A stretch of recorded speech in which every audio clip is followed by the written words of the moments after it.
हिते अहम ख़बर असां शेयर कंदासीं। सहाफ़ी तरफ़ां बिलावल भुट्टो ज़रदारी खां सवाल कयो वियो त छा पीपल्स पार्टी काबीना जो हिस्सो थी रही आहे। पीपी चेयरमैन बिलावल भुट्टो ज़रदारी जवाब ॾिनो त उहे काबीना जो हिस्सो न थी रहिया आहिनि। सहाफ़ीअ ॿियो सवाल कयो त शहबाज़ शरीफ़ 5 साल वज़ीर आज़म रही सघंदो, जंहिं ते पीपी चेयरमैन बिलावल भुट्टो ज़रदारी इंशाअल्लाह चई हलियो वियो। हीअ अहम ख़बर आहे जेका असां शेयर करे रहिया आहियूं।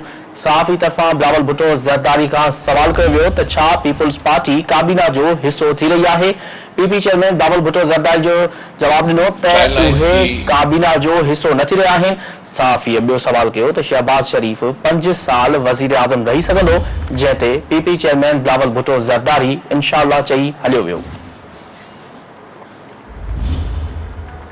अवां खे अहम ख़बर खां आगाह करे रहिया आहियूं। सहाफ़ी तरफ़ां बिलावल भुट्टो ज़रदारी खां सवाल कयो वियो त छा पीपल्स पार्टी काबीना जो हिस्सो थी रही आहे। पीपी चेयरमैन बिलावल भुट्टो ज़रदारी जवाब ॾिनो त उहे काबीना जो हिस्सो न थी रहिया आहिनि। सहाफ़ीअ ॿियो सवाल कयो त शहबाज़ शरीफ़ 5 साल वज़ीर आज़म रही सघंदो, जंहिं ते पीपी चेयरमैन बिलावल भुट्टो ज़रदारी इंशाअल्लाह चई हलियो वियो।